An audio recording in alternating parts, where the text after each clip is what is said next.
এ মানুষগুলো কি দেখে না আমি তাদের একটি ক্ষুদ্র শুক্র কীট থেকে পয়দা করেছি, অথচ সৃষ্টি হতে না হতেই ক্ষুদ্র কীটের সে মানুষটি আমার সৃষ্টির ব্যাপারে খোলাখুলি বিতণ্ডাকারী হয়ে পড়ল।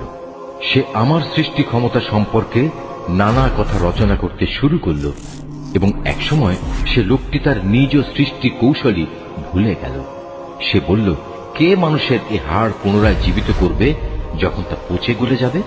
হে নবী, তুমি এদের বলো, হ্যাঁ, তাতে প্রাণ সঞ্চার তিনিই করবেন যিনি প্রথমবার এতে জীবন দিয়েছিলেন, এবং তিনি সমস্ত কিছুর সৃষ্টি কৌশল সম্পর্কে সম্যক অবগত রয়েছেন। তিনি তোমাদের জন্য সবুজ সতেজ বৃক্ষ থেকে আগুন উৎপাদন প্রক্রিয়া সম্পন্ন করেছেন এবং তা দ্বারাই তোমরা আজ আগুন জ্বালাচ্ছ। যিনি নিজের ক্ষমতা বলে একবার আকাশমণ্ডল ও জমিন সৃষ্টি করেছেন, তিনি কি পুনরায় তাদেরই মতো কিছু সৃষ্টি করতে সক্ষম নন? হ্যাঁ, নিশ্চয়ই তিনি মহাস্রষ্টা ও সর্বজ্ঞ।